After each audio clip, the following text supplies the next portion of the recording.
Abdul Muiz adalah seorang Minangkabau. Ia merupakan putra dari Sulaiman de Tumanggoeng dan Siti Jariah. Selesai dari ELS, Abdul Muiz melanjutkan pendidikannya ke Stovia, Sekolah Kedokteran, sekarang Fakultas Kedokteran Universitas Indonesia, Jakarta, namun karena sakit, ia tidak menyelesaikan pendidikannya di sana. Karir dan aktivisme. Abdul Muiz memulai karirnya sebagai clerk di Departemen Onderwijs en Erediens atas bantuan Mer. Abendanon yang saat itu menjabat sebagai Direktur Pendidikan.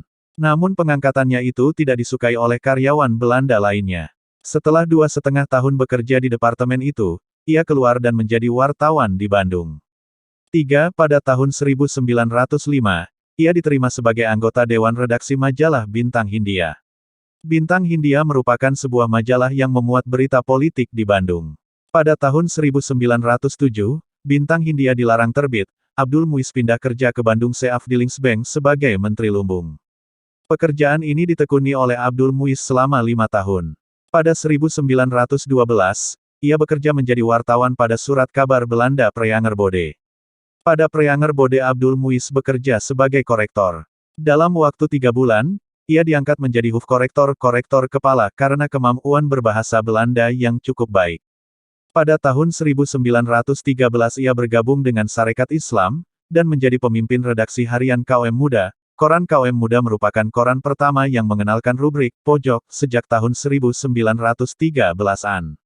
Posisi Muiz sebagai redaktur serta mengurusi masalah-masalah penerbitan dan pemasaran, membuatnya lebih leluasa untuk melanjutkan perjuangan dengan pena sebagai senjata.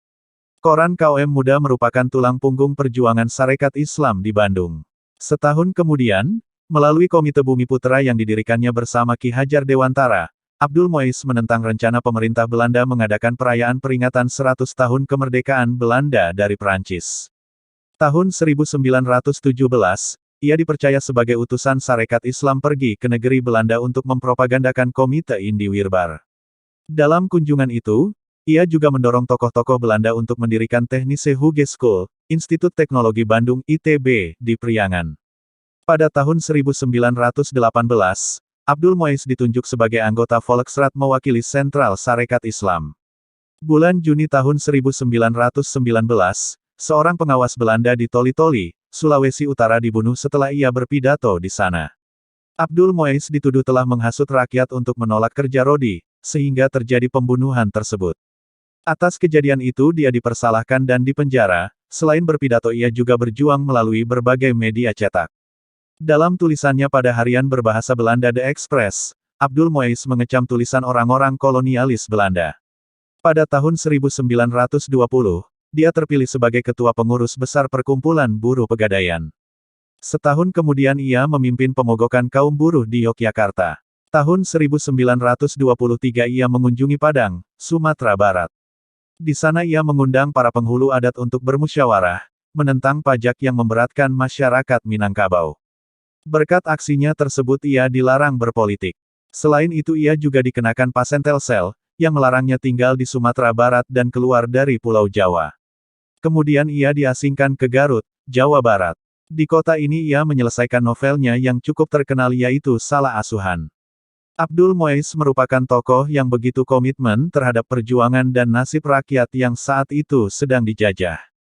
Tidak hanya melalui garis profesi sastrawan, ia bahkan berjuang dalam dunia politik.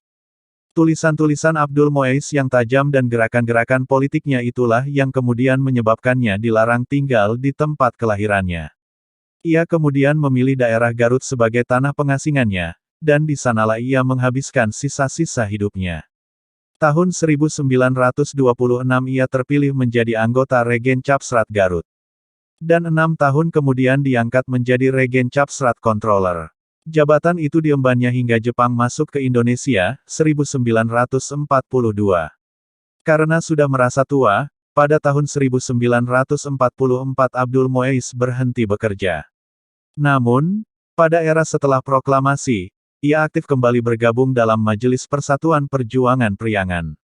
Bahkan, ia pernah diminta untuk menjadi anggota DPA.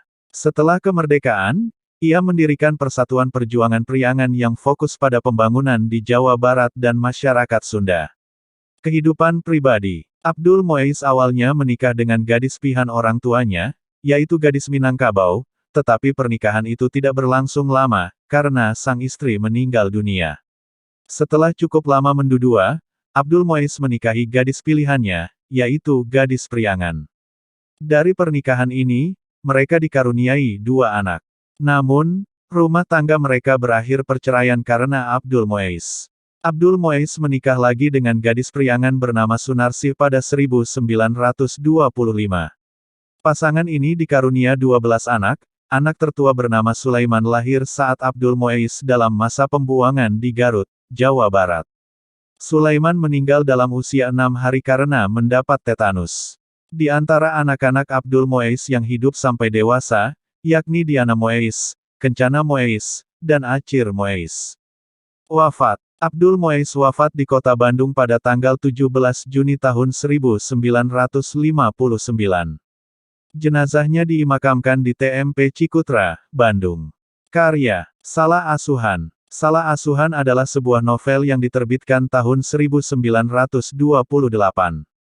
Novel ini diterjemahkan ke dalam bahasa Inggris oleh Robin Susanto dan diterbitkan dengan judul Never the Twain oleh Lontar Foundation sebagai salah satu seri Modern Library of Indonesia. Butuh rujukan pada tahun 1972. Novel ini difilmkan dengan sutradara Asrul Sani. Abdul Muiz juga menulis novel lain, yaitu Pertemuan Jodoh 1933, Surapati, 1950, dan Robert Anak Surapati, 1953.